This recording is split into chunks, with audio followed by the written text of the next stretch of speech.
Okay, are you ready for the second half of Uncle Elephant? Here we go. Uncle Elephant feels the creaks. Uncle Elephant and I went for a walk. Ouch, cried Uncle Elephant. What's the matter? I asked. I am feeling the creaks, said Uncle Elephant. What are the creaks? I asked. Sometimes they happen to old elephants like me, he said. My back creaks, my knees creak, my feet creak, and my trunk creaks. The creaks are quite uncomfortable.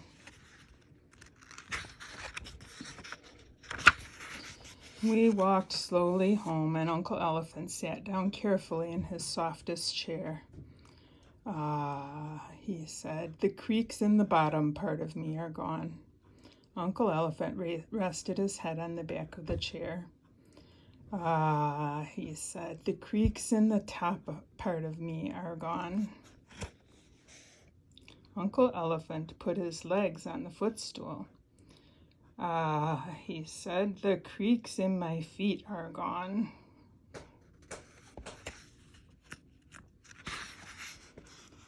Are you feeling better? I asked. Almost, said Uncle Elephant. If you let me tell you a story, I'm sure all of my creaks will go away. Uncle Elephant tells a story. Once there was a king and a prince, said Uncle Elephant. The prince was brave. He was young and smart. And the king was old, and he had many wrinkles. They lived in a castle on the edge of the woods. One day the king and the prince went for a walk, and they became lost in the woods. Oh, help, cried the king. Do not worry, said the prince. We will find our way home. Oh, help and ouch, cried the king. I am tired. I am creaking all over. I want to go home. I want to sit in my chair.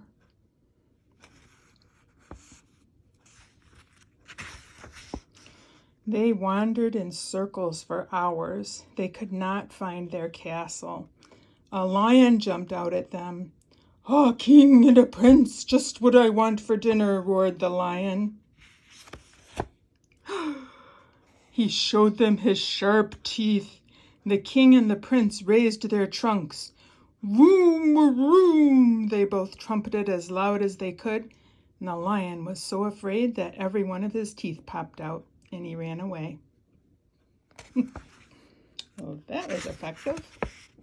The king tried to look over the tops of the trees.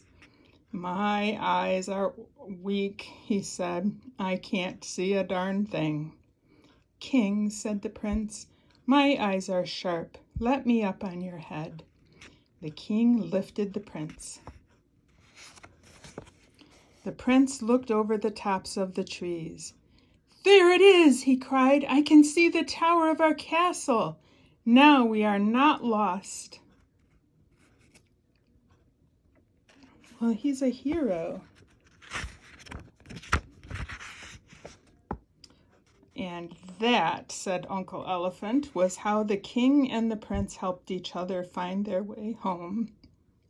Uncle Elephant had ended his story. There, he said, that does it. From top to bottom, I do not feel a single creak. Excuse me. Uncle Elephant wears his clothes. There was a picture in Uncle Elephant's living room. That is a picture of me when I was your age, said Uncle Elephant. I looked at the picture. Uncle Elephant was with his mother and father. They looked just like mine. I felt sad and I began to cry. Uncle Elephant looked sad too. Now, he said, let's not have any of this. I must do something to make us happy. I will wear some funny clothes that will make us smile. Uncle Elephant opened his closet door. He looked at his hats and his ties and his shirts and his pants and his jackets. "My clothes are not funny," said Uncle Elephant. "What can I do?" Uncle Elephant went into his closet, and in a while he came out. He was wearing all of his hats, all of his ties, all of his shirts, all of his pants, and all of his jackets. Uncle Elephant was wearing everything on top of everything. Oh man, he's crazy. Uncle Elephant was a pile of clothes with two big ears. First I smiled, then I giggled, then I laughed. We both laughed so hard we forgot to feel sad. Uncle Elephant writes a song. "Sing a song for me," said Uncle Elephant. "I don't know any songs," I said. "Not one?" asked Uncle Elephant. "Not even one," I said. "Then I will write you a song of your own," said Uncle Elephant. He wrote the words of the song on a piece of paper. "I have a song. It's an elephant song. I will sing it whenever I please. With my trunk in a loop, I will sing while I swoop from the vines and the branches of trees."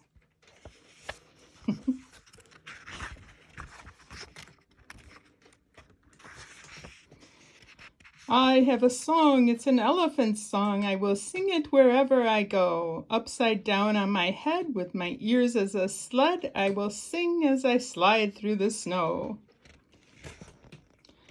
"I have a song. It's an elephant song. I will sing it whatever I do.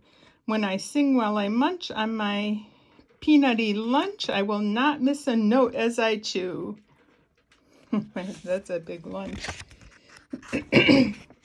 "I have a song. It's an elephant song. I will sing it and never forget that of all music played, there is no better made than an uncle and nephew duet."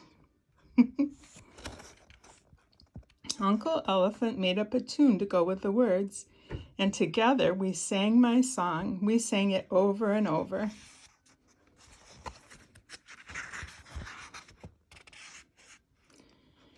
Uncle Elephant closes the door. One day a telegram came to Uncle Elephant's house. It was from his mother and father. They had been found and rescued. They were alive. Uncle Elephant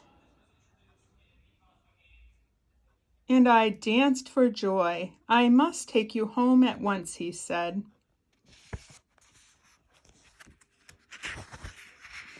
I sat with Uncle Elephant on the train, and we looked out of the window. "1, 2, 3, 4, said Uncle Elephant. "Are you counting the houses?" I asked. "No," said Uncle Elephant. "Are you counting the fields?" I asked. "No," said Uncle Elephant. "I know, you're counting the telephone poles." "No," said Uncle Elephant, "not this time."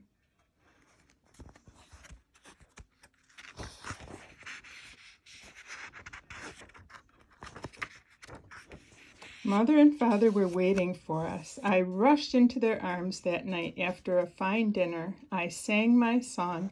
Uncle Elephant played the piano. Before I fell asleep, Uncle Elephant came into my room. "Do you know what I was counting on the train?" he asked. "Yes," I said. "I was counting the days," said Uncle Elephant.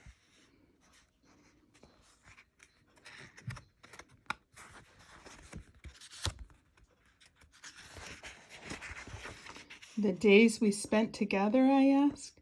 "Yes," said Uncle Elephant. "They were wonderful days, and they all passed too fast.